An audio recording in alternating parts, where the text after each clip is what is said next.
Okay, so from this point, we're being recorded. I'm just going to try and minimize the transcript a bit as well. Okay, so yes, thank you very much for joining us today. My name is Laura Jeffrey. I'm the librarian here at Wolfson. And as I mentioned to you at the very start of this, this is an opportunity for you to take some time out of what I know are very busy courses. We've certainly, in terms of the sign-ups today, we have PhD students with us, master's students, and all 3 years of the undergraduate programme represented as well. So I know that you'll all be learning in really, really different ways.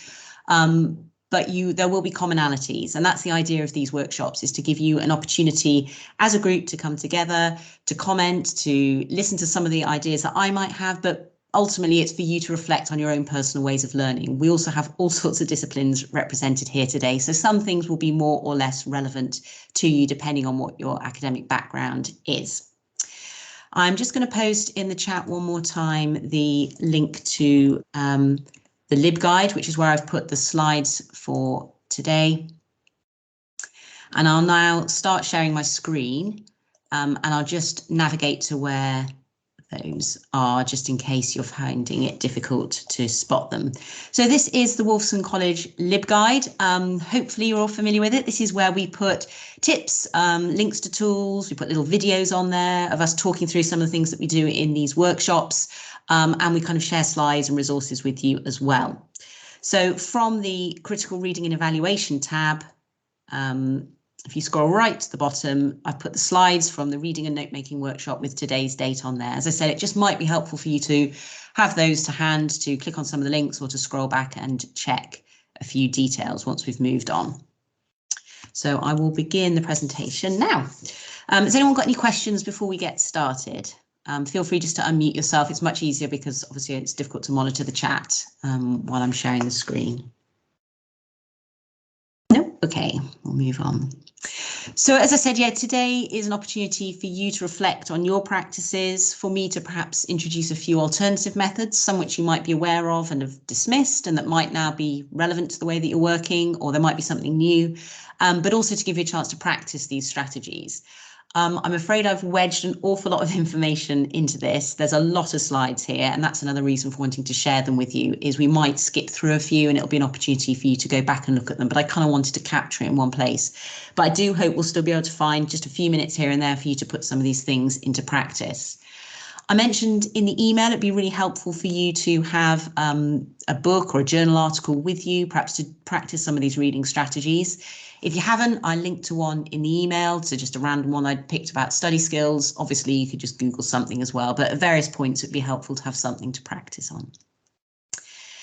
So I'm going to divide it up in this way. Now, the reason that we deliver this session with note making and reading, both of which I could probably run all day sessions on, there's so much to say about them, is that the two are really intertwined. It's really difficult to say that you're just doing reading or you're just doing note making. The two should go hand in hand in terms of an academic endeavour.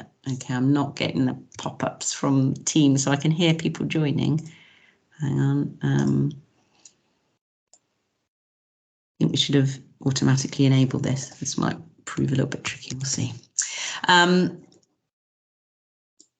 yes, the two go sort of hand in hand. And then speed reading, which is probably the pretext on which I got you all here, is everyone wondering how can they read everything so quickly? And if I go back to my first slide, I don't know if that looks familiar to anyone. You get loads and loads of books, you've got a great pile, and you're thinking, I've only got a morning to get through these.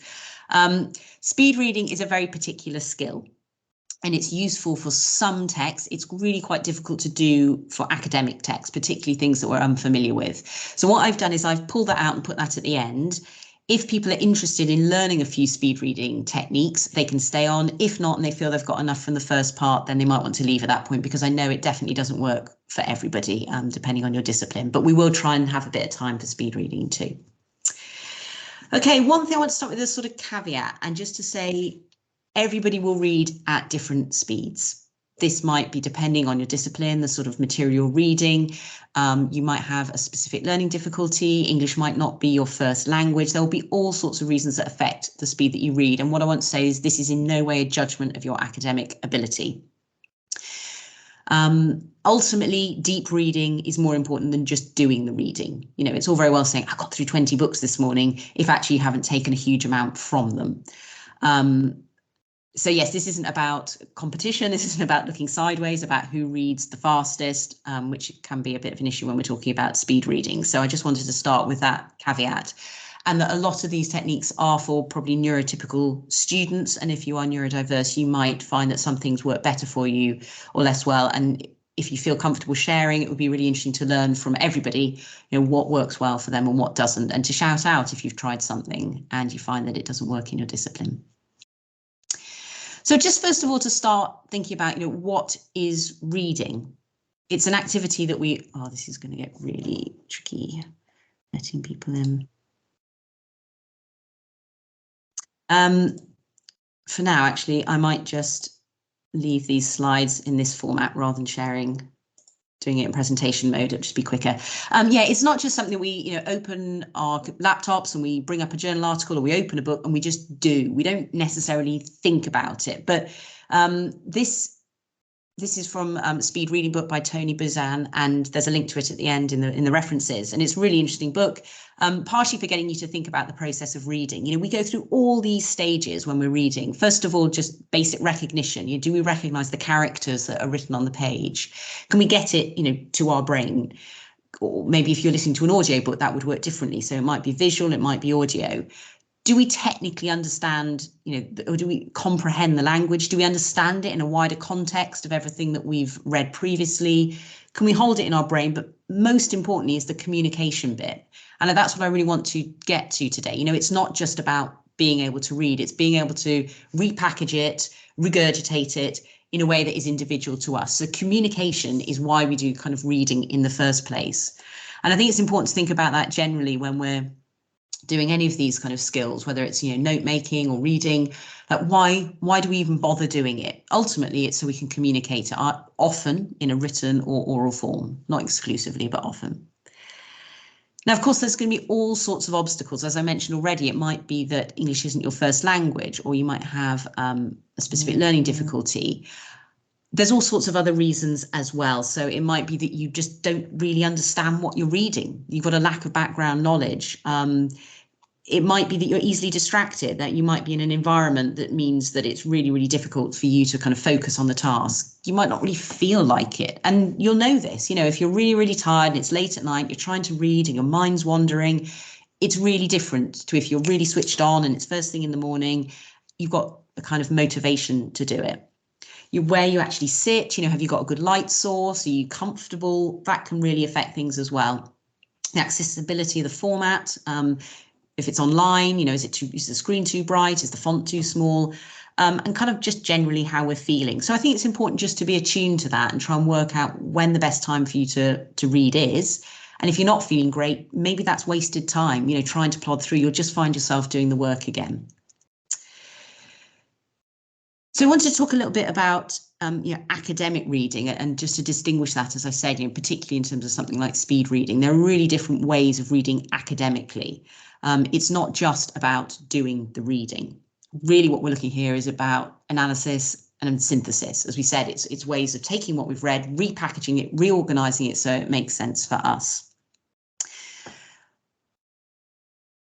Not like a story, quite often, academic reading. It varies, and some people, if you're reading for understanding, it's a new topic, you might need to read almost every single word. But generally, when we're talking about academic reading, we're trying to get through material really quickly. We're trying to kind of understand what it is that's being communicated to us and make a series of judgments about its kind of usefulness to us. It's about that reflective process. It's not passive. It's not just letting the words wash over us. Just hearing a noise there, someone else trying to come in. I think someone who's just joined, if you could just mute yourself, that'd be appreciated. Thank you. So yeah, so when we're reading, we think about it being a really active process. As I said, it's not passive, it's active. So this is you taking control of the material that you're looking at, not letting it control you. You're going to position it in terms of where you're going with your writing or your understanding about a particular topic. You're looking for clues. You don't necessarily just want to accept the information in the order in which it's written. You can dance around, you can play with this material, you can think about how it's relevant to your particular need. And that's the bit that I've just highlighted at the end there, this kind of usefulness for the text for you as an individual. And even if you're on a taught program, if you're on a master's or an undergraduate course, the way that you read a book will be really different to one of your peers, even if you're answering the same question. It'll be different because of your background, because of the understanding, because of the other text that you've read. So there's no one way of reading, and I think that's really important. And it's important for us to kind of take control of what we're doing. So we start, before we've even started, we start with a pause as such. What do you want to get from your reading? And I think it's really important to ask ourselves that question. If you're on a taught program, you might have a reading list and feel like I just should read these because they're here. But there'll still be a particular reason. There'll still be something you want to get from it. So, if you haven't had a lecture in a particular area, you might want to be getting background information. You might be wanting to answer a particular question. Maybe you had a lecture and there was just something in particular you didn't understand. There might be data that you want to extract from it. If you're working on a dissertation, if you're working on your thesis, you might have a really good background understanding. And therefore, when you're reading a book or an article, you're really just trying to drill down and extract specific citations or understand, an author's thesis. It might be you're part of a reading group, and the reason you're reading this is to be able to kind of summarize the entire piece rather than just drill down to specific facts. But we should always ask ourselves that question before we start reading, rather than just reading everything in exactly the same way. Okay, so just to kind of get people talking or thinking about things, I want you to kind of consider the last thing that you read. So that might be yesterday, it might be last week, depending on the sort of course that you're doing, it might be even longer ago. But why did you choose it? What did you want to get from it? How did you approach it? Did it fulfill that purpose? And what did you do with what you read? So really beginning to interrogate things that we engage with. So I'm just going to bring up I've lost it now, the screen. If anyone wants to put things into the chat or to unmute themselves, it'd be really interesting to hear your thoughts on this. So yeah, anyone want to pick something that they've read recently? What were they trying to get from it? Why did they read it? Were they told to read it? Or did you go out and search for it yourself? Any reflections would be really great. I can contribute something recently. If is it coming through okay? Yeah, that's great. Thanks, Cheryl. Yeah, so I just recently had to make an application to HEA, and I read an exemplar application, and I was getting from that really clear indications of the difference of what they're looking to, what information they're trying to extract from the applicant. And I could see that it was very clearly about how I taught other academics as opposed to how I influenced. And so from that exemplar, I was able to extract from that more clearly how to angle the writing through reading that example. Brilliant. Okay, so yeah, using reading as a way of kind of guiding your own writing and determining the direction it's going to take. That's really helpful. Thank you. Was it Alice? Had you put your hand up? Yeah. Hi. Oh God, I hope it's not just turn my camera on. No. Okay. No, I'm fine. Sorry. So on Monday I am presenting about smallpox to my class. So we were given some set texts, but they all were all almost counter arguing each other about the ways vaccination worked and death rates, etc., which I didn't think was necessarily very useful for me understanding what smallpox was, what the effects were, what contemporary people felt about it. So I looked in early English books online, and I found like a pamphlet about someone discussing the pros and cons of vaccination and inoculation. And I kind of felt that was easier for me. Brilliant. Okay, so really directing, really recognizing that the texts that you were reading weren't really serving the purpose that you were approaching them for. Yeah, I think for an essay, I thought they were really good articles, but for a presentation, I didn't think so. Super. Yeah. So identifying the purpose and your particular need, that's great. And it is something that we all do probably organically. And that's quite interesting, Alice, you said, you went to some first, they weren't really working, but having those questions in mind means that you don't sort of waste too much time, doesn't it? As you're going through them, you think, actually, this isn't suiting my needs. Brilliant. Claire, you've also got your hand up. So I had bought a paperback that I spotted in a bookshop about a period of history I'm interested in, the 18th century, the late 18th century. And I've sort of read it as bedtime reading, as it were, not sitting at my desk, note-taking. And it sort of turned out to have much more in it that I think would be useful to the research I'm doing. So but I wanted to just complete reading it as a book like that. And now I'm going to have to go back, I think, and apply some proper note-taking techniques, and it's got a huge reference note section and bibliography and everything else. So it was sort of frustrating, but I'm glad I read the whole thing and enjoyed the full story and the narrative, as it were. But it is very dense with facts and lots of additional characters. Real life characters are in there that I didn't know were involved, so it's a bit of an odd one that I've got to now go back and do a proper kind of academic read. Okay, no, and I think that's really valid. And actually, one of the slides I've got talks about, when we're reading for broader understanding, actually just getting from, and it could be a chapter, a section, or it could be a whole book, but getting from the beginning to the end sometimes is really valuable when we're just getting to grips with something in the first place. So thank you very much for your contributions. Appreciate that. For those of you who've just joined, welcome. We're just talking about reading strategies at the moment, and I'm presenting like this just because when people join, it's easier. I've messed up the settings a little bit. Okay, so it's important for us to have intellectual curiosity, when we're reading, as I said, not being passive. So having some sort of checklist can sometimes be helpful to help to situate the text within our particular context. So why was something written? If a thesis isn't unique and you're feeling that it's regurgitating things you've already read, it might not be that useful to you. Does something agree with what you've already read? So this idea of beginning to have something to say about the text, beginning to engage with it. And that was interesting, Alice, you said you've got people kind of coming from different points there, sparring off one another as such. And then I guess you begin to have to feel about where you fit in this. If you're a scientist, thinking about the research that you're reading, is it replicable? In your head, can you begin to think about how this could be used in different ways? Or have you seen it replicated elsewhere? Are people using the same data sets and getting the same results or different results? So having this sort of checklist about kind of currency and authority, reliability, what sort of sources are they looking at? Often with peer-reviewed material, we make the assumption that all those boxes have been ticked, but not necessarily, and particularly for any of those of you who are doing work with material that's produced in report format or news resources. Obviously, having that kind of critical hat on is really, really important. And this is where you can kind of see how note making and reading go so closely, hand in hand. But once you've read something, you should have something to say about it.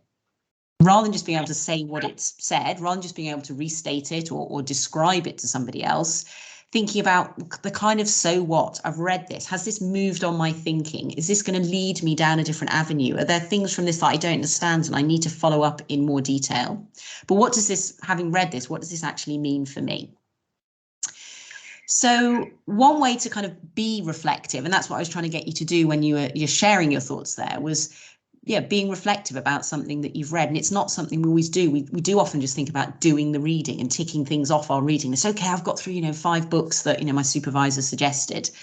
But actually taking a little bit of time to reflect. So before we even start reading, as I said, stop. What do we already know?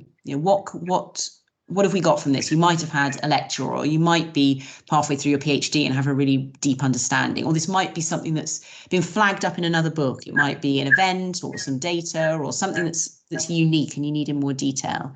Can I just ask everyone just to check that they're muted? I'm getting a bit of feedback. Thank you. So what do you know already? What do you want to know from this reading? And then which questions do you want it to answer? So I wonder whether or not you could take a little bit of time, perhaps the book that you decided to bring along today, or the journal article, or something that you've got to read in the next couple of weeks. Perhaps draw out this matrix on a bit of paper, or if you take your notes on Word document, whatever works best for you, perhaps divide your page into 3 columns. What do you know already, and what do you want to know from reading it? And we'll just take 1 or 2 minutes on that, and I'll just check everyone's muted during that moment.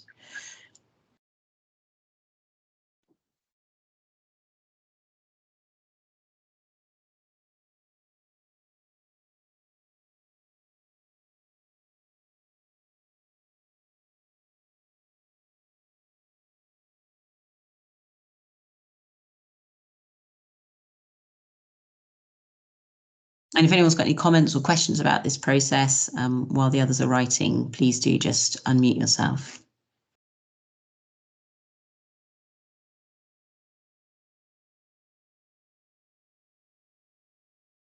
For anyone who joined late, I will just post in the chat one more time the link to the page where the slides for this presentation are, if it's helpful for you to follow along on side.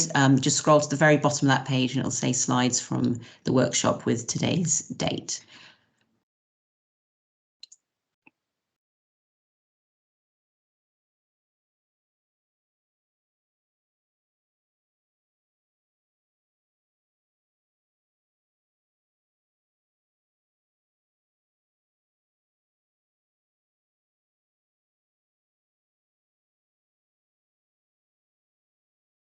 Okay, does anyone want to comment on the idea of this sort of stopping before you start even reading something and reflecting? Is this something people do naturally, or sometimes do you kind of want to feel your way through a resource before you start deciding how you're going to use it?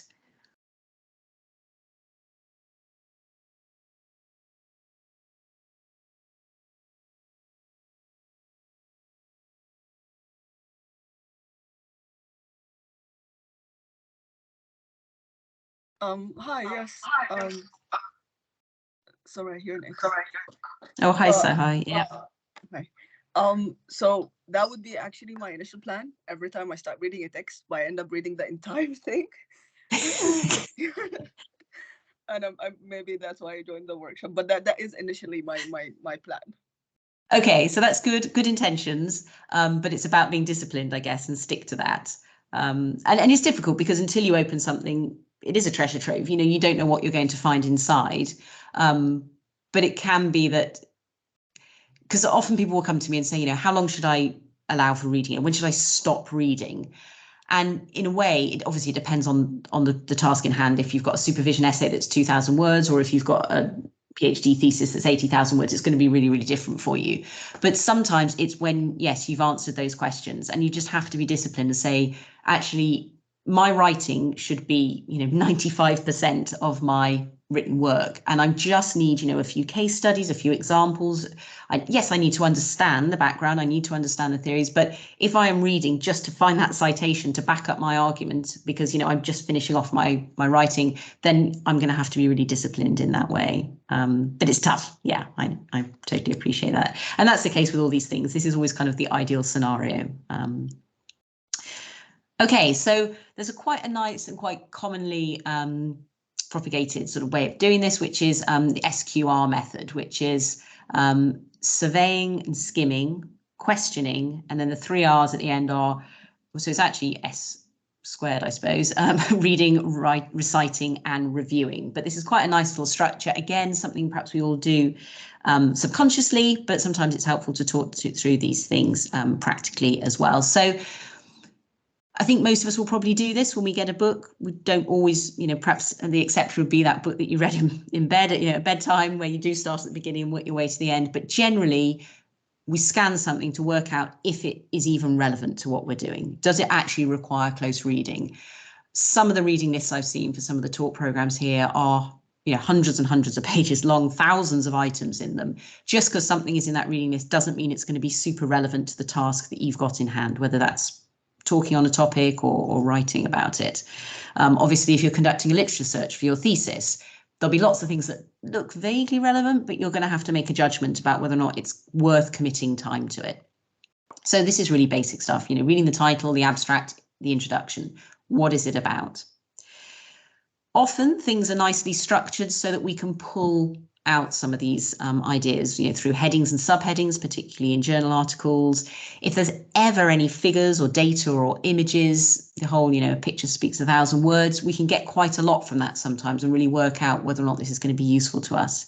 If it's a book, a contents page or an index, if you're looking up for something on a particular historical figure and they're not in the index, probably it's not going to be relevant. We do this anyway, but it's one way of kind of systematically approaching things so that we don't get lost and think, well, this is very interesting, but it's not actually relevant for my purpose. If from this scanning you decide something's relevant, you might have worked out which sections you need to read. You perhaps don't need to read the whole thing.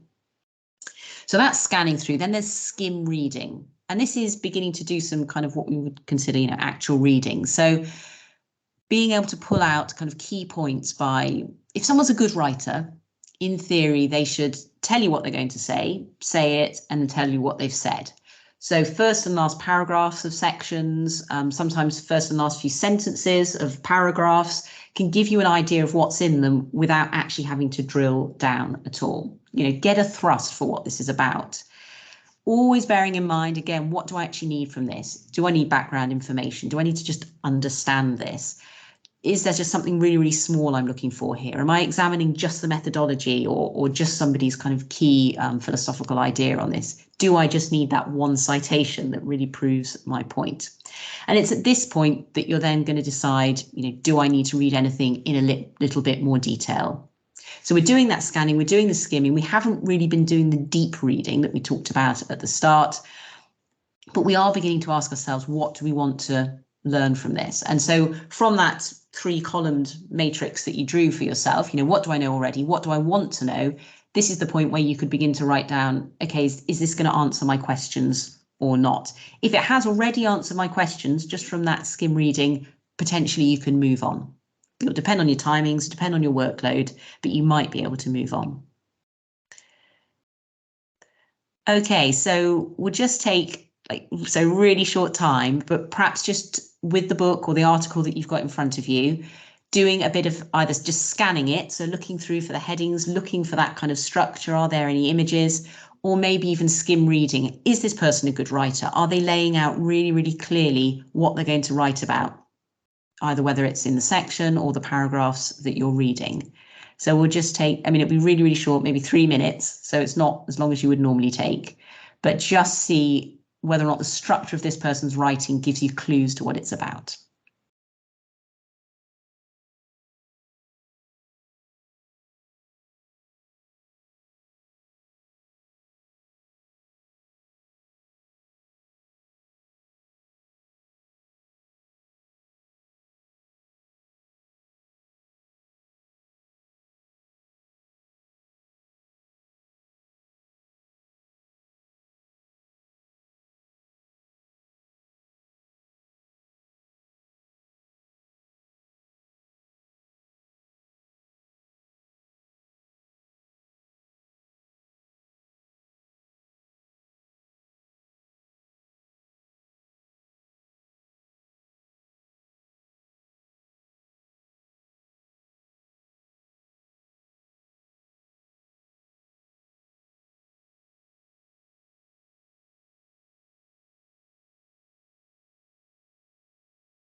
Okay, so as I said, this is a very compressed time frame, but actually it's not bad practice to sort of set yourself a really, really short amount of time. You know, set a little timer to say, I'm going to try and skim through this or scan this within 5 minutes and really get a sense of what it's about. And from that point, and this is how we can become, you know, speed readers, because it's not that we're reading really, really quickly, but we are just making really, really quick decisions about things that are relevant to us and that are not. Has anyone got any reflections about the piece that they're reading? And I know that not everyone is good writers, so you might have like a really sticky piece that's really convoluted. It might be very technical in its language, in which case it's quite difficult sometimes to skim through. You might be reading something in a language that isn't your first language. Some people are just obtuse in the way they write. So yeah, any reflections on whether or not that's doable for the source that you've got in front of you? Cheryl again. Yeah, I felt that I had not been able to get into this text because it had a word in it which I had real difficulty connecting with, and now you've kind of asked me to be more specific about what I'm trying to extract from it. I was able to just get over the fact that it says the word clinical in it and it's health related, and it just was such a big block. I couldn't get over the discipline difference, but now I was able to just see the leadership aspects of the paper, and I was able to, you know, compare it and make it more helpful. Brilliant. Oh, thanks. That's useful feedback. And yeah, and I think that's a really important point. Sometimes it might be a word like that's throwing you off a little bit. Other times it might just be a new word, you know, or just like, yeah, new in your particular context. And that can be a massive distraction for us, when we're trying to read, that we then find ourselves going off and Googling something, or there might be a new author that's suddenly referenced, like, oh, who's that person? I haven't come across them before. And that is really going to be distracting, and it's going to really slow you up in terms of your ability to kind of process the particular paper or book or whatever that you're reading at that time. So yeah, just get into the habit of having a, you know, post-it note, a bit of paper, a Word file open where you can jot these things down. You can copy and paste things that just feel a bit uncomfortable or unfamiliar, and then you can go and look at those later. But try and get that flow going to begin with, if you can. So I can see another hand up, but I can't see who it belongs to. Hi, I think it's me. Jessica. Oh, hi. Sorry, yeah, I've just got you down as Yeah. JN. Yeah, hi. No, yeah. Well, I was I'm probably sort of along the same lines, but I don't know if this is particular to architectural theory, but I've also recognized this habit from philosophical articles, academic articles, especially architectural theory, though. But it's very heavy with jargon, and this is just something. It's really easy to sort of get stuck in focusing on the jargon and getting really annoyed about it, because it really sort of, instead of trying to, the feeling can sometimes be that instead of trying to communicate something, it's actually obstructing the communication. Well, especially in an abstract, like packing in as many new concepts as possible in order for these to sort of, I guess it's also like strategically to have sort of a set of keywords, but it can be it's almost like impenetrable sometimes, and I sometimes sort of maybe choose not to get further with those articles, just because it just I don't know, you can sort of understand that you're gonna have to spend a lot of time on this article, and maybe sort of style-wise it's just going to be too wasteful if you don't necessarily, if it's just for a seminar or something, maybe you can just get the general idea, and maybe yeah, I don't really know what to do, but I don't really know how you can get around the jargon. You sort of have to just get into it, I suppose. Yeah, I suppose, and it will, yeah, it will vary from discipline to discipline. I mean, sometimes it's worth, yes, sort of like you say, with an abstract, they're trying to show off and get as much into there as possible, and maybe then just does the introduction, does the conclusion actually, or maybe the conclusion particularly, does it kind of, stylistically, does it relax at that point because they feel that they've introduced all this and they've kind of expanded and they've expanded everything, and maybe at that point you can say, well, kind of, so what was the point of all that in the first place? Where were they going with it? So sometimes reading things back to front can be quite helpful, because then once you see where they're going with it, you're like, okay, I'll give that the time then to unpack it a bit further. Yeah, because it's not necessarily just because there's a lot of jargon doesn't mean that you don't have anything to say. There's just like a style. I mean, you sort of have to try and like just shake that off as well, because otherwise you just becomes like very cynical reading, and that's not very helpful. So yeah, I don't really know what my point was more, I guess, just to sort of accept that jargon is a part of the academic world, and you just some of these concepts you kind of just have to. It's just sort of tougher, I suppose, in the beginning, or. Yeah, and it might be also just looking for kind of review papers in your field, or when you're literature searching, doing citation searching instead. So if you've got a particularly knotty article, looking for who else has cited that, and then looking at kind of, then you can just keyword search it and find out where they've cited it. And it might be that they actually go to a bit of effort to explain or to, you know, use that particular tricky concept, but then to kind of contextualize it with other authors or something along those lines. That can sometimes be helpful. Yeah. Right, thank you. Great. Okay. Thanks for sharing, everyone. That's really helpful. Okay. So yeah, slowly your note. So this is where note making kind of overlaps, obviously, with the reading. But that idea of, you know, what do you know about it? What do you know about it first? You know, what's left unanswered, and this is your motivation to read, and then filling that final column in, which we hadn't labelled previously. But you know, what have I learned from that initial reading? Has my thinking moved on? Do I still have unanswered questions? And then at that point, that's when you might want to go on, you know, and read in a bit more depth. So that's stage 4 of the kind of reading process, rather than stage 1 of the reading process. So there's quite a lot of preparation before we actually do this focused reading. Like we said, staying focused, being really disciplined, always keeping those questions in mind, having some way, again, with note making, of capturing questions that are coming up while you're reading. This is new, this is different, there's new authors, this is something I want to follow up in more detail. And when you've finished, what am I going to do with that reading now? What's this a springboard for? Which direction is this going to take me in? It's not a kind of given that we just read through a list of books. You know, perhaps we've taken several books off the shelves in the library, or, you know, downloaded several journal articles. We don't just need to read them all kind of in a vacuum. By reading one, it's going to influence how you read the next one and the next one and the next one. It's going to shape our reading. It's kind of an iterative process. I'm kind of conflating here, I guess, reading in print and reading online. Obviously, it's different for different people. People have different preferences. Quite a lot of people ask me to buy in print books when we already have an ebook copy, just simply because they find it exhausting. Other people love reading online because they love the keyword searching and the fact they can drill down more quickly. Definitely easier, I think, to be distracted when you're reading online, to follow up things, to kind of click on a link, or, you know, copy and paste a reference into Google Scholar and think, oh, you know, I must download that as well. So if you're one of those people and you find you're easily distracted, there are several focus apps out there, and I've linked to a few of them here that can just block various apps on your phone or on your computer to stop you going off and browsing something else. Definitely we can get you know, eye fatigue from our screens, so always think about the lighting. Make sure you haven't got, you know, a window behind you or kind of in your face. If you can be side on, that's better. You can change the brightness of your screen depending on, you know, the time of day. You can change the actual contrast on your screen. You can put a kind of filter over it if you find that it's hurting your eyes. You know, and obviously that can lead to all sorts of headaches and other problems as well. There's a couple of nice little apps out there, like Stretchly is a really nice one, which will remind you to take breaks.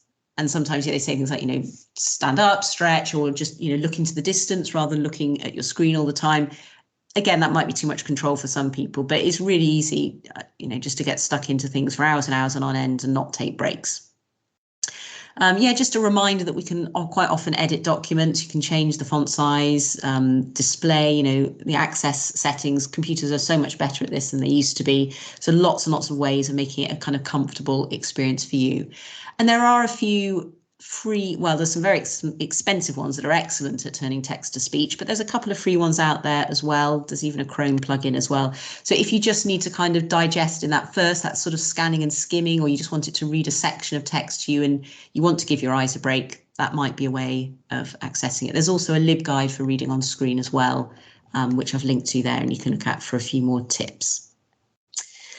So this is kind of the official bit where note making kind of comes in.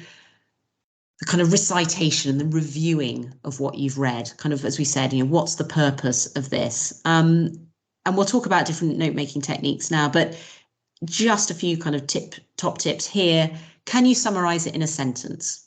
You've read all that thing, you might have spent hours and hours on something, or you might have only spent 15 minutes on it, but what's the author trying to do and what have you taken away from it? And the more that you can write in your own words, what we might call kind of pre-writing, it's not necessarily answering the kind of the overall question, but putting things into your own words means that you can then just lift those notes into your written work. Quite good practice is to try and explain it to somebody else. So I've said to a peer, but that might not be somebody in your discipline. So as you might know, we run the Wolfson Research event in college, and this is a really good opportunity to kind of communicate your research to non-specialists. And again, that can be a really useful way for you to begin to process and understand, to kind of leave some of that jargon behind and just put it into your own words for a bit. Would you recommend it to somebody else? Why would you recommend it? Again, how has it kind of advanced your thinking? And until you can be critical about what you've read, you probably shouldn't move on. You should be able to have a kind of critical stance on something, because that's what's going to help you in that kind of communication bit that we talked about at the very end of that sort of reading process. So just to kind of come back to that point I made earlier about sometimes we do need to read to understand. It's not just enough to kind of skim through and pull out a nice little citation and just chuck it into an essay. And ultimately, that does often involve reading quite a large part of, we can't just dip in. So sometimes reading something all the way through, not looking at words, not worrying if there's a word that feels uncomfortable you don't understand, quickly summarize in your head or on paper, maybe reread the section again. And this is, particularly important. I've had quite a few students coming to me who are medics or veterinary students, and they just feel they actually really need to understand everything on the page. It's very much textbook based. So what you're doing is this bit here that I've put in inverted commas, but about reducing uncertainty. You start off not understanding something, and the more you go through it, the more familiar it will be. Now, that's a challenge when you've got lots to read. You might feel I haven't got time to go through things multiple times, but sometimes you have to kind of see from the beginning to the end to understand that kind of full context. You don't have that background knowledge already. So I suppose it's just me saying, I acknowledge there are different ways of reading depending on what it is that you're doing. Okay, so that's us about halfway through. I'm just going to pause there and ask if there are any questions, but we'll kind of be referring back to a lot of what we've just said during the note-making process as well. Yeah. Oh. Yeah, hi. I was just wondering, you may have mentioned it at the beginning, but just wanted to confirm that these slides will be put online somewhere so that we can access them later, because I thought that graph with regards to know and want to know and things like that was really useful, and I'd love to refer back to it later. Yeah, so they're all available online. Have you got the link in the chat, Anna? I know I've posted it several times, but I'm not quite sure when you joined us. Yeah, so probably do. Oh, yeah, sorry, it's there. I missed it. So that's fine. It's the LibGuides one. So yeah, you'll come to the landing page of LibGuides. If you go to critical reading and evaluation, the one along the top, scroll right to the bottom, and it's the bottom PDF link there, slides from reading and note making workshop. But they are also those sorts of techniques, and some of the note making templates and things are all on here as well. So the other one is under managing your research and references note making. And we've got some downloadable templates and things like that I'm going to refer to now as well for that part of the presentation. Yeah, okay. So we'll move on. Sorry, I know this is really intense. It's me throwing a lot of stuff at you, but as I said, hopefully you can take some of this away and try and put it into practice later in the week. Okay, so why do we take notes? So it's a bit like reading. It's that kind of stopping before we do anything. Why do we do it? Well, sometimes we want to be reminded of what was said in a lecture. It's difficult to hold all that in our head. It's so that we don't have to read something again. So it's some way of kind of condensing what we've read. It might be to find things again. So we might need notes about, physical samples or data that we've collected. We might need a kind of README file that explains, what we've got in there. Because again, we don't want to look at the big picture. So more often than not, notes are about reducing something into a kind of to a manageable scale. For remembering things for an exam. So I'm aware quite a few people joining us today do have an examined part at the end of their course. And so, yeah, it might be to remind us about things in that way. Or it might be like from today, you know, you're perhaps learning a new process, or there's a new template that I introduced to you, and you want to jot it down and you want to be able to remember how to do it. But I think the big takeaway is the reason we take notes isn't for that moment. It's not when we're in the lecture. It's not when we're reading the book. It's for later on. It's so that when we come back to them, they're useful and they're meaningful. And so that's just the bit that I kind of want to unpack a little bit today, is how can we make them as useful as possible for you so that you save time when you come to the writing stage or giving a presentation. What you don't want to have to do is go back and spend ages going through your notes to really understand, why did I even write this down in the first place? What was the relevance of this? Okay, so in terms of, you know, why is it problematic? Why do we even, you know, have this discussion today? Lots of people write down too much. It's sometimes distracting. You know, if you're trying to listen to somebody talking and you're trying to write at the same time, that can be challenging. It can be stressful trying to capture everything. And it can end up kind of taking more time in the end. So it's time consuming. It generates tasks like, you know, having to organize those notes so that they're findable. Maybe you have to resynthesize them. Maybe you have to go through, maybe you've been doing some highlighting. That was perhaps a useful task, but in the end, you're going to have to make some notes that are going to repackage that and make it useful for you in writing. So it is messy. You'll all have your own systems and possibly they'll work really, really well for you, but there might be a few takeaways from today. Now, I've really deliberately called this section of the presentation note making, not note taking, because it's got to be an active process. A bit like with our reading, it's taking control of the material. It should be the same with our note making. We shouldn't be bound by the chronology of the book or the talk that's being given to us. Again, we should think about, why am I here? What do I want to take from this? And that's going to help you in your writing. It's going to help you develop your voice. So making sure they're active, making sure you're always answering questions when you're taking notes, making sure they're structured so that they're useful. Yeah, and what does interest you? And particularly for those of you on a talk program, it might be that you are listening to a lecture and thinking, oh, you know, this is the bit I'm really interested in. And then that might map onto, you know, when you've got to choose a particular essay title, for example, those are going to be the notes that are going to be most useful to you because it's what you're actually interested in. And if you're reading for a PhD, you know, something that really lights you up, think about that. Think about following your nose in that sense. So a bit like with our reading, we had a kind of 5-point program. Here we've got a 7-point program. So a couple more points to it. How do people take notes? Some people will take them by hand, some people will take them digitally, some people switch between the two.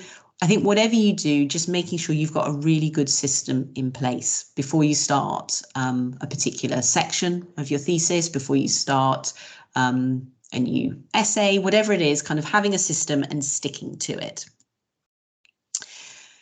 And why would you choose one over the other? You'll all have preferences, but just always checking in, you know, is it easy to use? Generally, I like to take notes on my phone. I use OneNote and I type all my notes into that. That works really well for me. But occasionally, there are times when actually I just need paper and pen. And the sort of discussion I'm having with people just doesn't work in that way. So being flexible, you know, is kind of important as well.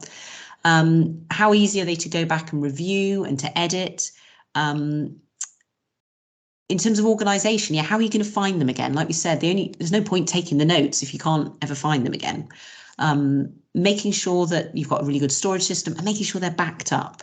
And that's my only plea, and probably some of you have heard this already, but if you take paper-based notes, please, please, please back them up. And by that, I mean take photos of them regularly, or the 2 big photocopiers that we've got in the library computer room, they scan and they'll send it directly to your CRSID email address. Just feed your notes into that, you know, on a weekly basis, and then you've just got them stored, because there's nothing worse than losing all your notes. So in terms of the sorts of tools, you know, lots of people will just take it in Word if they do it online. That can work. It can work. They're not quite as interactive as some of the other tools out there, so it might be worth exploring other things. So if you use a reference manager, for example, if you use Zotero, and if you want to use Zotero and you don't know how, and you missed Alberto's session a couple of weeks ago, we're really happy to introduce you to it, because I think we all both think it's magic. So sorry, for those of you who've just joined, I'm presenting. I don't think anyone else actually is joining now, so I'm going to try and present in a normal way. Yeah, so you can organise your notes really nicely. You know, for those of you who've used Zotero, you get My Library, which has a massive list down the middle, but also you can see on the left-hand side here, I've got folder structure, so I can find the readings again that are relevant to that particular topic. I can also tag all my readings. So in the bottom left-hand corner, you can see there are some tags down there. I can also directly take notes linked to a journal article or a book record. So on the right-hand side, I've started typing, and the reason I've highlighted this here is because you can see I can give headings to things. I can put things as a block quote, so I can pull them out and make it really, really clear what are the thoughts of other people, you know, what are my thoughts. And if you do work with a lot of PDFs, it's a brilliant tool for annotating PDFs. As you highlight things, you can see on the left-hand side, it pulls them out, actually as though you've copied and pasted them. So just highlighting does pull out kind of key points that's worth paying attention to. I've put a sticky note in there, and that's the second note on the left-hand side. And then I can add something to that sticky note. So that's actually my writing, you know, link this to the historical accounts that I've written in chapter 2. You can also just highlight text. And the very bottom, I know it's really difficult to see, but on the left-hand side, the bottom one of those, page 177, is where I've just drawn a box around it and it's pulled out that particular text. They also appear on the right-hand side, so you can see I've got other notes there. And what you can do is all those highlightings and those post-it notes and things like that, if you go back to your library, right-click on the particular PDF that it's related to and click on Add Note from Annotations, you can see it actually makes a set of notes from that as well. So they're not just a set of like highlights. You can then actually repackage them, move them around, comment on them as well. Because I think probably you're all aware of this, but highlighting things generally isn't seen as a very effective way of learning. Like it feels like you're doing something, you've made your page really colourful, but what we're not doing there is we're not engaging with the text. It's a really kind of passive method. That, however, means you can go through and highlight the things that are relevant and then immediately make notes on them and turn them around and put your own thoughts and your own writing into them, which obviously is the most important part of that kind of pre-writing stage. So a couple of screenshots there because I thought that was easier than me demonstrating. The link on the top there takes you to a guide. I think it's a US university, it might be Washington, and they've just got a nice step-by-step guide of how to do that as well. As I said, I'm a massive fan of OneNote. It works very well for me just because I have a lot of meetings, and I know that's not how you're all learning at the moment, but it might also work for you. If you haven't seen OneNote, again, another nice benefit is obviously it works with all the other Microsoft Office products, which the university supports really heavily. Again, I know not everyone does that. Tabs across the top, and I have even more tabs. So I've highlighted them on the right here. You can see I have tabs for everything. Some of these are for meetings like governing body. Others are kind of thematic like diversity and inclusion or academic skills. I like the fact I can screenshot and drop things into it. For me, it works really, really well, and I just use it for everything. And for me, it keeps things organized. If I had stuff in notebooks, it would all be jumbled up and I would really struggle to think, oh, you know, at the last Education Policy Committee, when was that? And I'd be flicking through, oh, it was in an old notebook. For me, this works well because everything's in one place. There are things that are really flexible. So Notion, obviously lots and lots of people using Notion now, and that's really nice the way that you can structure the pages with collapsible sections. You can insert kind of pages within your notes. So if you don't want your notes to fill up with loads and loads of information on a topic that is still really important, you can make that a kind of sub page and you can go off to that. And even some of the productivity tools that are out there as well can kind of help you keep notes in a kind of structured way as well. So just a screenshot here from Notion if you haven't seen it. Hundreds and hundreds of tutorials out there, but this is just a nice way that you can do it. You can say that you're taking notes for an educational purpose and it will give you a certain number of templates based on that. So yeah, that gives you a nice structure as well. I've already said about backing up your work, but the only reason I do it is because every year people come and they have lost work. So be as consistent as you can, back things up, sync, you know, have different devices that are synced to the same account just so that you've got the same information. Okay, so that was me talking about deciding on your tools. Oops, just going to come out of that for a second. Has anyone got any other tools that they use? Does anyone want to share any other tools? Xing Yi. Sorry, Laura, I just want to ask a question regarding the speed reading. And you said we need to bring our own questions before we start to read. But usually for me, I have no idea what this field or what this article is about. So I usually bring many questions like what the concept is, what is the methodologies. So all of the questions like still will let me to be afraid to miss all of the details. So I will still read many things, and I am not able to tell which is the most important for me and which is not. So yeah, I feel I'm quite less of this kind of experience. So could you help to? Yeah, no, definitely. And I think that goes back to what we said about that. Sometimes we do need to read for understanding. Sometimes we do have to read pretty much every word to really understand something. Can I ask what your subject area is? My subject is about art education. Okay. Yeah, so there might be kind of technical terminology in there. It might be just a kind of completely new concept. They might be introducing a case study that you really want to get to grips with. So that's okay. Like sometimes you might start, if you think of it a bit like a funnel, you know, at the start of the process, you really need to read pretty much everything. But hopefully as you go through, you will begin to identify concepts or theories or case studies that you're looking for kind of comparisons or other examples that kind of counter those. So hopefully by the end of the process, when you're writing, you'll actually only need to dip into resources for much less information. You'll just be looking for really kind of specific things. So it's not a problem at all. And it's not to say, as I said, again, there's just such disciplinary differences. But sometimes that's just how it has to be at the very start. It has to be a really kind of broad understanding, and that's slow and frustrating. I appreciate that. But as a result of reading even just one thing in detail, hopefully that raises a series of questions for the next thing that you read, and slowly you can kind of narrow down the amount that you need to take on board. Okay, thank you for your answer. But it doesn't always happen, I know. Okay, was there anyone else who wanted to share any tools that they use for note making?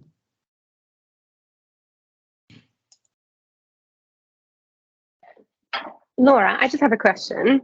I'm currently trialing a new way of note making where I've set up actually a Google sheet, and I've come up with a few sort of themes or categories, and I'm starting to sort of make notes as I read books and put them into certain rows as I go. To be honest, I don't know if it will work yet because I've never done it before, but do you think some sort of technique like that is useful in the sense that you're trying to analyze a text according to its themes and already start mapping up the main things that are coming through as you go? Definitely. So that is, I will scroll down. I'm not sure if I can see it in this tiny window that I've created for myself. Yeah, absolutely. So that's one of my suggestions for different methods that you can use.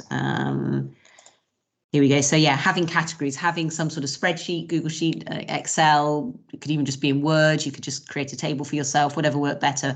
But yeah, having some sort of matrix that works in that way. I think I've got another slide somewhere else about that as well. But some sort of thematic category, yeah, absolutely. I think that can work just as well. So we'll look at kind of those approaches. But just something basic, some sort of template can work really, really well for you, definitely. But I'll go into that in a little bit more detail if that's all right in a sec. Okay, so sorry. Sorry, came back in at the wrong point. Okay, yeah, so just like with the reading, just stopping, thinking, why am I even bothering to take notes? What do I want to get from this? And having that structure, so maybe it's a thematic structure, maybe it's a really specific question that you want to answer, will help formulate that template. Then this is where then that skimming reading comes in. So going through something really, really quickly. And that's when you can make your first notes, writing down from memory, kind of why is this going to be useful? A real kind of gut instinct on this. This relates in this way. Oh, it doesn't tell me about this, but it does introduce this. It doesn't have to be detailed notes at this point at all, but just like a kind of top level, kind of almost like a cover sheet. If you can imagine, you're going to have acres and acres of notes on this, but what did I get out of that first reading? What did I take away from it? And it's a process, that might change when you then do some deep reading. Wherever possible, and I know I've said this already, but writing down your notes in your own words is going to help you, understand the material, because if you can't put it into your own words, then possibly you don't understand it and you do need to go back and read in more detail. A lot of people come to me and say, but they've written it so perfectly. How can I possibly, paraphrase? Why don't I just cite them directly? But the point is, they've written really well for their own argument, but you'll have a different argument. You'll be using their text for a very different purpose to the reason why they wrote it in the first place. So as far as possible, making it relevant to your particular purpose. Like I said, try not to be passive, but do, of course, remember that if you are going to cite people, if there's any images, any data, just getting those details down as you read them. That's when cases of plagiarism tend to happen, often often very unconsciously, but you're just so busy trying to get everything down from it, you forgot whether or not it was your idea or their idea, or you took it and you go back and you just can't remember which paper you took it from. It was from somewhere. So just make sure you've got all those kind of bibliographic details down as soon as possible in relation to anything that's really specifically been produced by that author. Okay, so part of kind of choosing your tool will define kind of how distinctive you can make your notes. You will be restricted by the kind of tool that you've chosen to use. But wherever possible, try and use headings, use bullets, use numbering systems, try and impose your own hierarchy on the information that you're getting out of a lecture or a text. Like I said, Notion has these really nice collapsible sections. Obviously, you can do that on Word as well if you use your headings appropriately. And then when you view it, in the kind of outline mode, you can kind of collapse sections as well. So you don't have to just be reading acres and acres of notes at the same time. When we talk about distinguishing between an author's ideas and your ideas, use color, use indentation, use symbols, just anything that helps make it really clear to you, because particularly if you're working on your thesis, or whether it's a master's or PhD, you're going to forget. It's all very well in the moment. You're like, yeah, absolutely. I know where this came from. I know what was their unique contribution. But over time, you will forget. So having some kind of system in place, write it down somewhere. What do I use when I'm talking about this? What are the symbols I'm going to use? A big thing with note making, obviously, is developing your own system of abbreviations, some sort of shorthand, any sort of symbols that can draw attention to things. If I take you to the LibGuide. Now, where is it? There's a set of symbols somewhere. I forgot where I've put the link. Okay, I'll look for that link. Let me make a note of that myself, so I don't get distracted. But we've got some really nice list of abbreviations from Warwick University, and it's a couple of sheets long. But if you're not good at abbreviations, you don't have your own shorthand, it might be something you want to kind of learn. It's not shorthand like secretarial shorthand, but it's just words that will save you time, particularly when you're writing under pressure. Wherever possible, whatever sort of template you create, give yourself space around your notes. Give yourself room to go back and to make comments, whether it's just spaces, if you're writing it on by hand, draw a great big margin down one side so you can go back in, you can add questions, you can add your own personal thoughts. And then at the end of your notes, whether you've taken 1 page or 25 pages, get a summary down as quickly as possible. Like we said, the kind of so what. So some of these particular tools, sorry, I know it's a lot of me talking, I'll give you a chance to put some into practice in a moment. Linear notes. And by that, that's kind of what we all think of when we're just taking notes either by hand or just typing in one long document.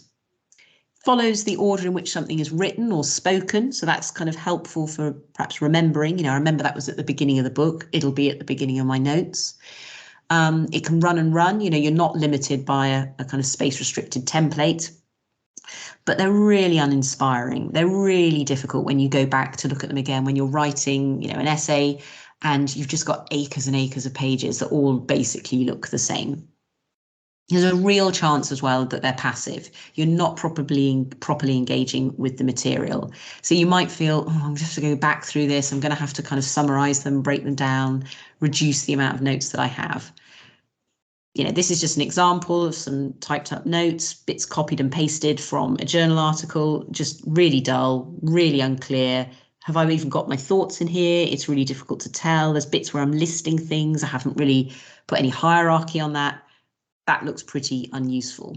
So this is an example of handwritten linear notes, but how they could look different. You know, drawing out things that are important, putting stars next to things, exclamation marks. They're using a different colour for their questions, like the green box on the bottom of the 3rd page, highlighting things that they think are important. It's really difficult to do this, particularly in a lecture setting where someone's just firing stuff at you and you can't really have a suite of pens and things like that. But anything that you have as a kind of, like I said, a sort of shorthand for drawing out what's going to be important for you at a later date can be just really helpful and save you time in the long run. Yeah, any sort of template, though, I think is really valuable. In general, we would say that linear notes aren't that helpful. So it helps you define things. It helps you, identify kind of categories that are important to you. Use telegraphic sentences. By that, we just mean, really, really short sentences. Miss out all the extraneous words. If you can teach yourself to take notes in that way, it can be really helpful. So the Cornell method's a really famous note-making template. If you do take lots of linear notes, it can be really quite nice cover sheet. It's a way of you summarizing really, really quickly. You draw a line down the middle of the page. On one side, you put all the keywords, kind of factual stuff or direct citations. On the other side of the page, you put your thoughts, your questions. This is where you make connections to stuff you've already read, things that you've already written, and then have a little summary at the foot of the page. This can also be useful if you have to feed back on some written work in a supervision. So a couple of students came to me probably about 2 or 3 years ago now, and they said, I'm really struggling. I take my essay into my supervision and I get really, really nervous, and I'm flicking through and I can't find the points that I want to be able to explain, what my essay is about. So we suggested this as a kind of cover sheet for all the things they wanted to highlight.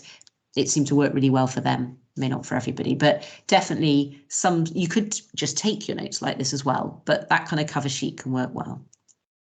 This is how it could be done by hand, just having 2 different colours, and like I said, a nice fat margin and then space for that summary at the end. How does it relate to my work?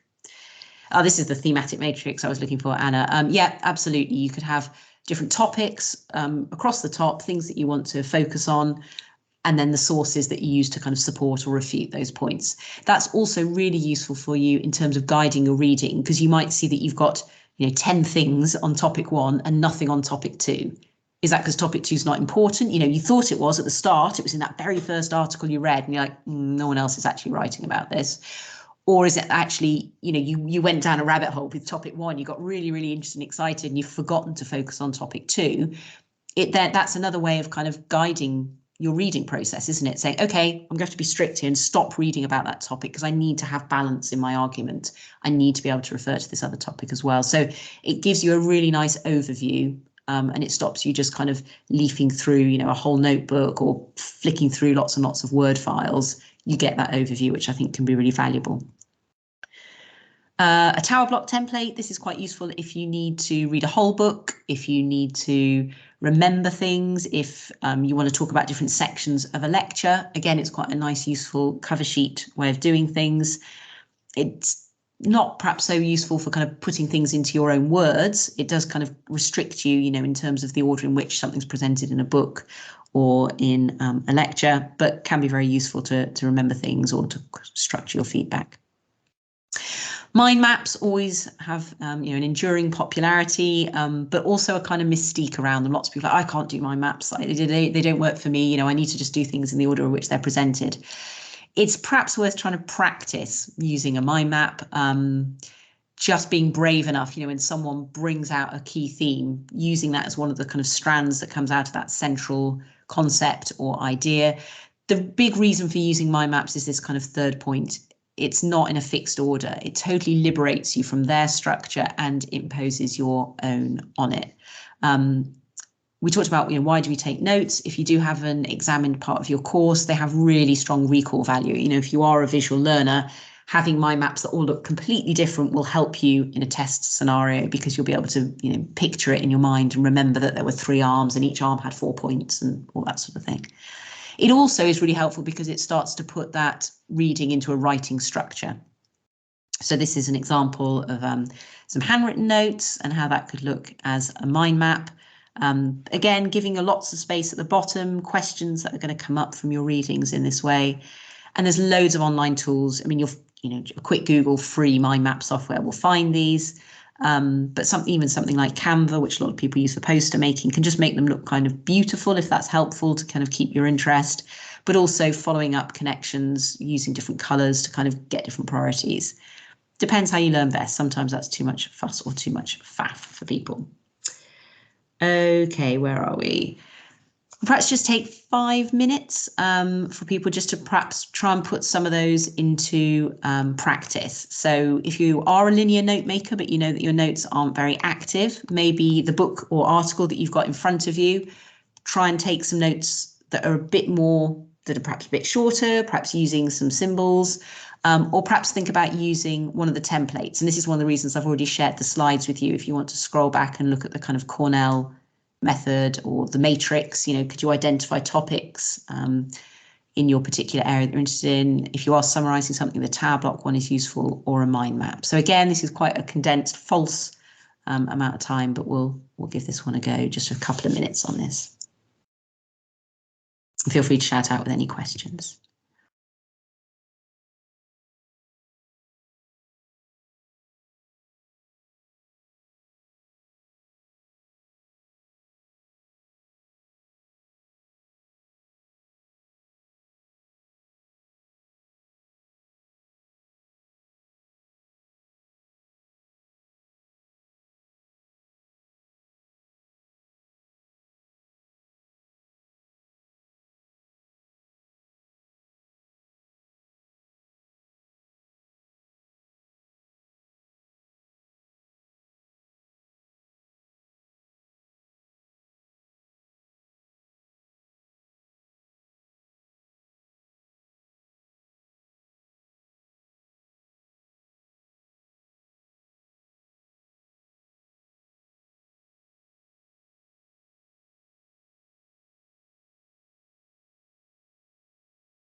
Okay, I know that wasn't any time at all to do reading or really get into that in any detail, but hopefully it did give you the opportunity just to kind of think for a moment, oh yeah, is there a way I could approach this differently? So that was very much kind of just reading something for the sake of reading it, or giving a lecture. But now just to kind of move on, specifically thinking about literature reviews, and to pick up on what you said, Anna, about having those kind of thematic approaches. Yeah, I think any sort of structure is really, really helpful, where you need to be able to compare things directly. So it could be some sort of cover sheet like this, where you have just structured headings so that you can compare everything that you've read. And this could be, either on paper based, or it could be online. But making sure you're collecting all the information at the start, particularly if you're interested in methodologies that people have used or particular tools or other kind of forms of data collection, making sure you're getting that information. And then, you know, something that always is going to bring you back again, how does this inform my research questions? Something along those lines can be quite useful. Obviously, you can make up the headings that are most relevant to your particular area, but thinking about treating everything that you read in a similar way. Now, Scopus does this really nicely. So I'm just checking over.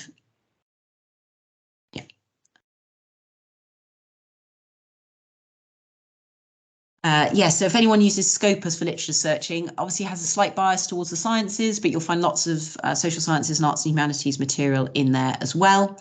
Conduct your search in the way that you normally would. This has brought back 193 documents, so I probably want to use the refine the search option down the left-hand side, or maybe add some extra keywords in, maybe limit it by date. Once you've got a subset that you want to read, if you click on export, which is above your results, and then for me, I choose a CSV file because I'm going to pop it into Excel. It then lets you choose the information that you want to extract. So it automatically pulls out all the citation information. And then I would also select abstract and keywords, up to you what you want to pull out. But this is what it then looks like. So it just exports it and it would bring out all those 193 items into a single spreadsheet. And I think this is really useful when you're skimming through, you know, when you're doing your literature searching, you're trying to find out whether or not something's relevant. You can just really quickly read all the abstracts in one go there. You don't have to keep clicking into each record. You can compare them. You can then delete the ones that aren't useful. You can move over the information from those articles that is going to be useful to you moving forward. So I find that really useful for that kind of overview when I'm trying to dip into a particular area. Or you could create your own matrix again. So again, this is a kind of one from a science background, but I might want to collect, you know, absolutely the same information about everything in a really short way. And again, it's me going through it, processing it, making the kind of summaries rather than cutting and pasting. So it's kind of, again, this is perhaps a way of taking control, whereas the Scopus one, obviously, you're restricted by what information they provide. Now, we've talked all along about being reflective, about why are we reading something, why are we taking the notes, where are we going to go with this afterwards? Again, it's quite difficult to hold that all in our head. So a kind of top tip, and this tends to be something that people take away from this session, is the idea of having a reading journal. This could be a notebook, it could be a blog, which works quite nicely. It can be a private blog, you don't have to share it, but the only reason to use something online is that you can date stamp every entry, you can add tags to those entries so that you can find things again really easily. And it's not for taking the notes per se, but it's to help you remember why you read something, how does it connect to other things that you've read. You'll begin to see how your ideas are developing. So for those of you who are doing research, whether it's research masters or a PhD, it's a long time. And you'll probably forget where your thinking was, you know, 5-6 months previously, 2 years previously. You can go back and think, oh yeah, I remember why I was reading that at the time. But of course, that's not relevant now. So that will save you time. You don't need to go and read those notes again. And you can then leave questions at the end of it. So best practice would obviously be to do this on a daily basis, you know, carve out 15 minutes at the end of the day to do a bit of free writing. You know, today I read this, this and this. It was really useful for this reason. This connected up with this. This brought in a whole new load of literature I just haven't even thought about before. You know, highlight, want to, you know, look into this at some point in the future. But a reading journal, it personalizes those notes. It stops them being really clinical and something that's disassociated from the work that you're doing. So that might be something you want to consider. We talked about, you know, minimizing distractions. It goes for reading and for note making as well. I'm not going to spend too long on that. And then, yeah, wherever possible, once you've got through that initial capturing the odd idea, those kind of short notes, start writing. And that's another thing that reading journal can be really nice for, particularly if you do it online. If something really did capture your imagination, you had some really strong thoughts about it, get it down, write it then. And at a later date, you can then drop that into your essay. Or your dissertation or your thesis, depending on what you're working on. Okay, so I will stop here because I'm aware that this is basically our time is up. And I know lots of you will have other commitments. We talk about speed reading. What I really mean by speed reading is being an efficient reader, being effective, being really decisive, going from having 10 books on your desk, but getting through them all in a couple of hours because you've skimmed them, you've scanned them, you've got the relevant information you need, and you've identified the one book that you do actually need to spend a whole day reading just to understand it in more detail. That's what makes you a kind of speedy reader. We've then talked about how we capture what we've read so that we've brought that into our note-making strategies. As I said, if you've got time to stay on for another 15, 20 minutes, I will go through a few speed reading techniques, the kind of classic, how do I go from reading a couple of 100 words per minute to 800 words per minute or whatever. If you want to stay on, that'd be great. If not, and you have to go, any feedback is really welcome verbally now, but also I've put a QR code on the screen there. I'll also put the link in the chat as well. It's got one question. There's only one question. And what we'd really, I mean, all other comments are obviously incredibly welcome as well, if you want to say anything else. But what I'd really like to know, if there's anything that you will take away from today's session and put into practice. And that's really difficult to know. But if there's something that's just a little bit different, something that somebody else has mentioned as a way of doing things, that's really nice for us to kind of, I don't know, I suppose kind of capture the impact of what we're doing. So I'll give you 1 or 2 minutes to do that. As I said, I totally appreciate if you have to leave. If not, I will just really quickly go through a few slides on how to do some speed reading.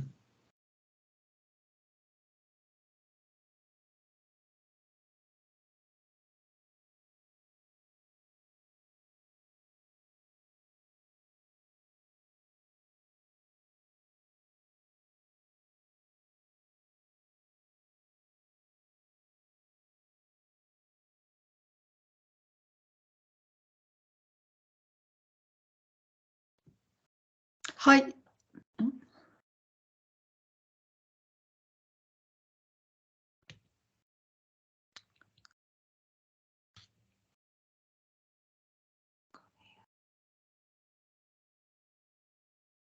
Sorry, Amanda, did you have something to say? No, okay, sorry.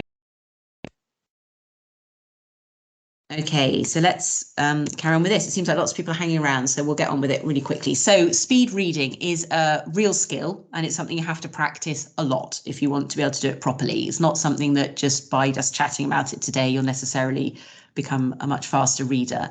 But there are a few techniques that we can build into our everyday reading practices that will speed up how we read.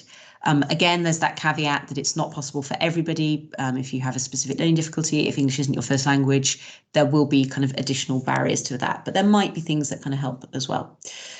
So what is speed reading? It's about increasing the number of words that we read per minute. In terms of academic resources, it's really unlikely that you're just going to be able to get through a whole book, in a matter of minutes, although people can do this for fiction. When it is useful is during that scanning and skimming phase of the reading process, getting through material really, really quickly, getting the gist, then going back in and doing a little bit of deep reading. So I've put a link on the slides here.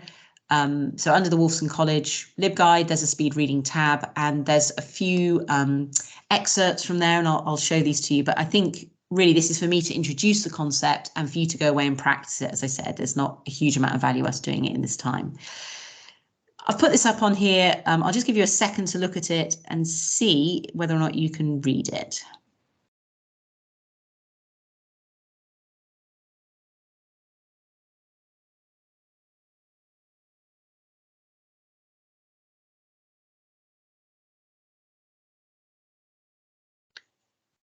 Okay, I don't know if anyone wants to unmute or just stick something in the chat, but did you manage to read that?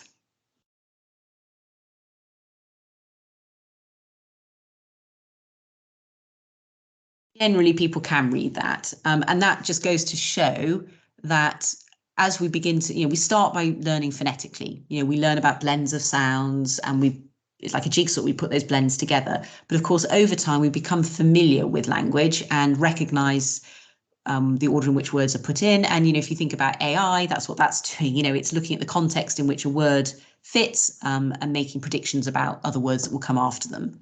So unless somebody writes in a very uncomfortable, deliberately kind of verbose style, we can get through words quite often, quite quickly, not always. And Jessica, I know with your architectural books, that probably isn't the case. But sometimes we fixate on the idea of reading each word individually. So if you want to test yourself and find out, first of all, what your base reading speed, and if you take this sort of seriously, then this is a good thing to do. Get your baseline. So there is a link from this slide, which you've all got, that takes you to a document. Do a 15-second test, and then you times the number of words by 4. The list that I've put on there, I think already gives you it multiplied by 4. So find out how many words would you normally read in a minute. That would be your baseline. So why is it that we can't just look at a page and absorb it all? Partially it is the way that we learn to read.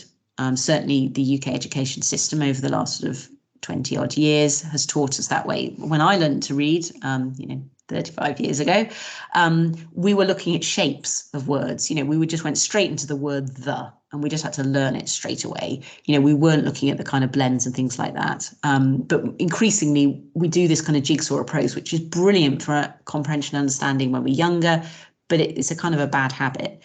Subvocalization is another real problem. Things that you hear your voice in your head. It's difficult in a workshop like this because most of you are muted, but if I do this in a workshop where everybody's in the room, everybody sort of nods, that they kind of need to hear the words in their head. Generally, we don't need to do that, but it is something that we feel that we need to do, and that slows us down. Drifting, so losing focus. So it might be that your eye moves around the page. It might be that your gaze flicks up and that you look out the window or something else on your desk. Obviously, if you've got your phone next to you, that's going to be a distraction as well. But we find it quite difficult to focus on specific words and just move through them systematically. This internal commentary. Now, that's obviously really good when you're reading academically. Like, oh, this is interesting. Oh, this relates to this, or I haven't read this before. How does that relate to that? That internal commentary is something we should listen to when we're writing academically, but it also does slow us down. It stops us just being able to look at something quickly, take it on board, and then think about it afterwards. And then fixation and regression. And fixation and regression are spending too long looking at a word, and then realizing we've lost our place and going back and rereading a sentence again. And it's something I know I do if I'm reading in bed at night, if I'm reading a novel, because I'm tired. Yeah, I get that drifting, and then I go back and I reread. I think, oh, hang on, I've already been here before. So essentially, it's difficult to focus and just deal with the task. This is what we mean by fixation and regression in a kind of visual sense. Fixation would be looking at every single word. And if we speak slowly like that in single words, we can see how it slows us down. So when we read like that, that is a problem. Regression is doing that for every word, then going back and rereading those words again, and then doing it again. What is much better is if we can get our fixations on 2 or 3 words at a time. So rather than every single word, we do it at several words at a time. And this is like one of the main techniques in speed reading, is just being able to take things in. So there's a task, again, I'll just quickly show you on the LibGuide where all these things are, for you to go away and practice. Where am I looking? Speed reading. So there's the speed reading tab, top tips. The how to is me basically saying what I'm saying now. There's the 15-second words per minute test. This is the visual gulp exercise that I'm talking about. And we do it in numbers rather than words because we don't recognize the number so easily. Words like tree or dog, you'd be able to kind of pick that up quickly. If it's an unfamiliar number, oh, why is 32 suddenly there? There's no reason as to why that's there. So in a way, it's good to practice with numbers. And you'll see that the numbers slowly get longer and longer and longer. And what you have to try and do is cover them up, or if you're reading online, just flick your eyes down and write down what you saw. So either slide a piece of card over if you're doing it in a hard copy way, or if you're doing it online, just flick your eyes down, but trying to remember things in a single gulp. So again, I've cited Tony Buzan here in his speed reading book. We talked earlier about, sometimes we need to really read things in depth, but we have to challenge the assumption that because we're reading slowly, we're understanding more. And this is, me putting into a visual way that idea of breaking things up. If we break words up into their kind of blends, it's quite difficult for us to read. the idea should be that in speed reading, we're actually improving our comprehension. So that's what the experts say. I know it's not always possible, and particularly with the material that we're reading. But just to look at this as an example, can you try and read it by just pausing on each of those chunks in turn? So 5 pauses rather than whatever it is, about 20 pauses. If it's done meaningfully, and you have to train your brain to do that, but to look at the groups of words that mean things together. So you can just pause 5 times on a line, as I said, rather than 20 times. So this is the idea behind speed reading. It's not reading every single word in detail. It's not reading every sound within the word. It's trying not to listen to that. It's just trying to take in the gist of what's being said.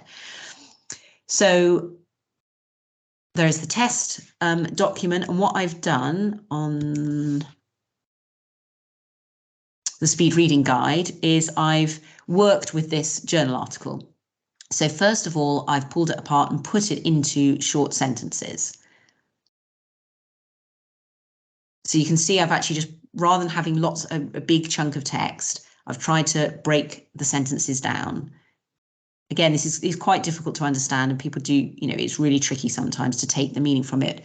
But if you're looking for specific ideas, if you're looking for specific data, if you're looking for a particular author or something about a particular individual, the idea is it helps you focus in on that and not get lost in the individual words. The second Word document on the LibGuide there, reading in long sentences, that allows you to look at it as a normal journal article and then to practice that pausing 3 or 4 times per line without that kind of prompt from me having chopped the sentences up into smaller parts. And then the bit of speed reading that people are often quite familiar with is the idea of guiding techniques. So if you're doing this in print, if you've got a print book in front of you or you've printed out a journal article, having something to help you move through the text. Like we said, it's really easy for our eye to drift. It's really easy for us to go back and look at things again. So with a drag, the idea is that you pull something down a page. So it could be a piece of paper that covers up what's underneath, and you line it up with the first line and you just pull it down. It could be a pointer. You know, when we're little and we learn to read, we're often encouraged to use a finger so that we follow each word. Because we do it when we're little, I think there's a sort of shame around doing that when we're older. There's absolutely nothing wrong with it. It helps us focus. Fingers are a bit fat. Well, mine is a bit fat. So you might want to choose something really thin. Even a pen or pencil will start obscuring words. If you can use a skewer, like a knitting needle, something thin and pointy. If you do have a very narrow pen, that would be fine. But dragging it down the page, using that like a metronome, you know, if you're playing the piano or a musical instrument, something that's kind of keeping you going and stopping you making these regressions and stopping you going back. So drag is to come down the page. The cards technique is the opposite, where you cover up what you've already read. If you know that you're habitually going back and rereading things, now that might be for comprehension reasons, but make a note of that and say, okay, I clearly don't understand this. This isn't for speed reading. But if you can speed read it, cover up what you've already read and just keep that card moving down the page, and that will keep you on pace. Sweeping is like you're sweeping, you know, salt and pepper off a document. So taking that pointer across the page from left to right, if you're reading in English. The hop is the kind of one of the most advanced ones. And that is doing that chunking technique. So pausing, taking your pointer and maybe pausing 3 or 4 times on a line. So not going across the whole length of the line. And as you pause, you take in where that point is. So that is doing that chunking technique that we've just looked at using the pointer. Zigzag, that's like the ultimate in speed reading. And that's when you literally move a pointer zigzagging across and down a page at speed. It can be done by all of us probably now if we're looking for something specific. If you're looking for a particular word, for example, that might be a way to really work through something quickly. Now, it's really difficult to use those pointers those pointing techniques when you're doing online reading. So it might be that you use a regimented scrolling of a mouse, just get into a kind of habit of doing that, moving down a page. You might want to increase the font size so that you can just see things really quickly and chunk them and just move through it. If it's a document you can play around with, you could even copy and paste it into, Word and increase the font size so that you only have to pause twice per line to get through the material. And then there's lots of kind of downloadable ruling readers or ruling lines that will highlight lines again and move down at a particular pace for you. So that it's not brilliant, but there's ways to manipulate online documents that can make them easier to read than probably a book. So that's a sort of visual representation, the idea of how you could do it, moving down a page, moving across and back. Slowly, as you get more proficient, you could perhaps try and take in a few lines at a time, or a really fancy loopy one at the end there. There's also apps, such as Accelerator, which sort of flash up the words. You can copy and paste text into them and they flash up the words at a pace that you set just to get through it again quickly. It looks very basic and very simple, so I think for a lot of people it's kind of off-putting, but lots and lots of free tools out there.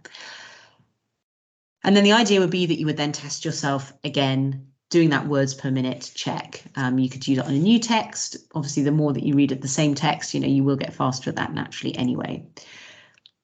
Okay, so I'm going to stop recording, stop sharing and stop recording.